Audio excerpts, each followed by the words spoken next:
مکہ کے گرد و نواح میں بہت سے بت کدے تھے، جن میں سب سے بڑا بت عزا کا تھا۔ عزا کو مشرکین طاقت اور خوشحالی کی دیوی جانتے تھے۔ مشرکین پتھر کی اس لاچار دیوی کے حضور طاقت کی حصول اور مالی آسودگی حاصل کرنے کے لیے چڑھاوے چڑھاتے اور گڑ گڑاتے تھے۔ عزا کا بت وادی نخلا کے ایک معبد میں رکھا تھا، جو مکہ سے 10 میل دور بستان عامر کے باغ میں واقع تھا۔ اس معبد کا انتظام بنو شیبان کے سپرد تھا۔ رسول صلی اللہ تعالی علیہ وسلم نے عزا کا بت توڑنے کے لیے حضرت خالد بن ولید کو مقرر فرمایا۔ یوں آپ رضی اللہ تعالیٰ عنہ 30 فوجیوں کے ساتھ وادی نخلا کی طرف روانہ ہوئے۔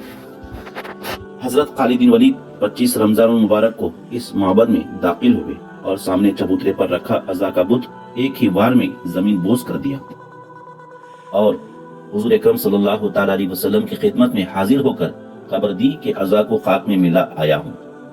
رسول صلی اللہ تعالی علیہ وسلم نے فرمایا، نہیں خالد، تم عزا تک نہیں پہنچ سکے، واپس جاؤ اور اصلی بت توڑ دو۔ دراصل مشرکین نے طاقت کی دیوی کی حفاظت کے لیے 2 بت بنا رکھے تھے، ایک اصلی اور دوسرا نقلی۔ حضرت خالد رضی اللہ تعالیٰ عنہ رسول صلی اللہ تعالی علیہ وسلم کا حکم پا کر فوراً واپس پلٹ آئے اور آپ کو واپس آتے دیکھ کر معبد کا پروہت داسیوں سمیت بھاگ گیا۔ جاتے جاتے وہ عزا کے گلے میں تلوار لٹکا گیا۔ یہ طاقت کی دیوی خود ہی خالد بن ولید سے نپٹ لے گی۔ حضرت خالد رضی اللہ تعالیٰ عنہ عزا کے اصلی بت کو توڑنے کے لیے آگے بڑھے تو ایک لڑکی نے بازو پھیلا کر آپ کا راستہ روک لیا۔ آپ رضی اللہ تعالیٰ عنہ نے پہلے بار میں اس کے سر کو تن سے جدا کر دیا اور دوسرا بار سے خوشحالی اور طاقت کی دیوی پاش کر دی۔ فتح مکہ سے 15 روز بعد حضور کریم صلی اللہ تعالی علیہ وسلم کو خبر ملی کہ بنو سخف کا حکمران آس پاس کے ساتھیوں کے ساتھ مل کر مسلمانوں کے ساتھ فیصلہ کن جنگ کی تیاری میں مصروف ہے۔ آپ صلی اللہ تعالی علیہ وسلم 12,000 مجاہدین کے ساتھ اس خطرے سے نمٹنے کے لیے 27 جنوری 630 عیسوی کو مکہ سے روانہ ہوئے اور 31 جنوری کو حنین کے قریب ایک گہری وادی میں اتر گئے۔ مالک بن عوف نے مسلمانوں کی آمد کی خبر پا کر انتہائی چالاکی سے کام لیتے ہوئے اپنی فوج کو وادی کے بے چقم میں یوں چھپا دیا کہ مسلمانوں کو اس کی کانوں کان خبر نہ ہوئی۔ 1 فروری 630 عیسوی کو اسلامی فوج کا ہر اول دستہ، جس کی قیادت حضرت خالد رضی اللہ تعالیٰ عنہ کر رہے تھے، گھات میں چھپے دشمن سے بے خبر وادی حنین کے تنگ درے میں داخل ہوا۔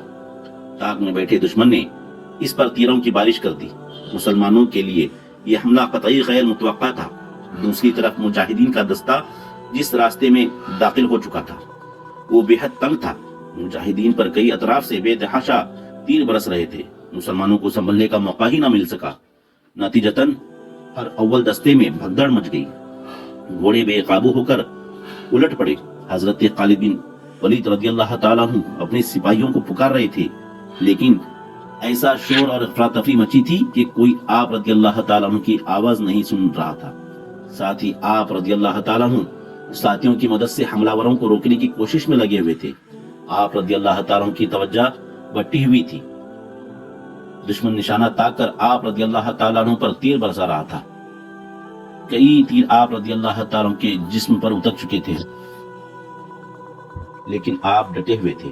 آخر زیادہ خون بہ جانے کے باعث آپ رضی اللہ تعالیٰ عنہ بے ہوش ہو کر گھوڑے سے نیچے تشریف لائے۔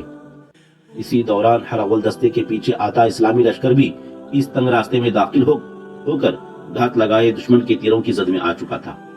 اسلامی لشکر ابھی ناگہانی برستے تیروں سے نہ سنبھل سکا تھا کہ شکست کھا کر پسپا ہوتا ہر اول دستہ اس سے ٹکرایا۔ اسلامی لشکر میں شدید افراتفری پھیل گئی اور سپاہی ادھر ادھر بھاگنے لگے۔ اس وقت اگر کوئی میدان جنگ میں ثابت قدم تھا تو وہ رسول اللہ صلی اللہ تعالی علیہ وسلم اور ان کے چند جانثار اصحاب، جن میں حضرت ابوبکر صدیق، حضرت عمر رضی اللہ تعالیٰ عنہ، حضرت علی رضی اللہ تعالیٰ عنہ اور حضرت عباس رضی اللہ تعالیٰ عنہ تھے۔ اس وقت چند مسلمان سپاہی بھاگ رہے تھے اور دشمن کا تعاقب کر رہا تھا۔ اس نازک موقع پر حضرت علی نے کمال جرأت سے کام لیتے ہوئے حملہ ور دستے کے سالار کو مار گرایا۔ کئی دوسرے صحابہ بھی پلٹ کر اس دستے پر ٹوٹ پڑے۔ زبردست جھڑپ کے بعد بنو ثقف کا یہ دستہ بھاگ کھڑا ہوا۔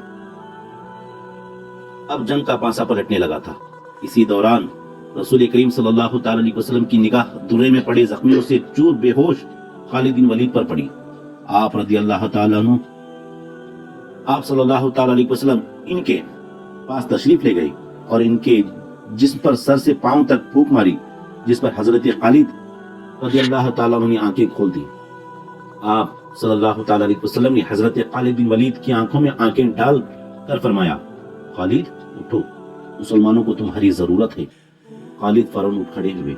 آپ صلی اللہ تعالی علیہ وسلم کے حکم پر خالد بن ولید کے جسم سے تیر نکال کر پٹی باندھ دی گئی۔ حضور کریم صلی اللہ تعالی علیہ وسلم کے الفاظ نے حضرت خالد بن ولید کے جسم میں ایک نئی روح پھونک دی تھی۔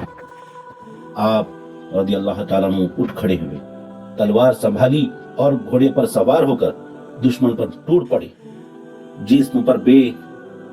جسم پر بے شمار زخم تھے، لیکن اس مرد میدان کا جذبہ آسمان کو چھو رہا تھا اور ان کا گھوڑا سب سے آگے دشمن کی صفوں میں بجلی کی مانند دوڑ رہا تھا۔ دشمن خالد بن ولید کے وار سے بچنے کے لیے چھپتے پھرتے تھے، لیکن انہیں کہیں امان نہ ملتی تھی۔ آپ رضی اللہ تعالیٰ کا لباس ان سے سرخ ہو رہا تھا، لیکن آپ اس مہم میں دلیری و جاں مردی کی تاریخ اپنی تلوار سے یوں تحریر کر رہے تھے کہ دشمن حواس کھو رہا تھا۔ حریف قبائل کے کئی نامور سردار حضرت خالد کے ہاتھوں مارے گئے۔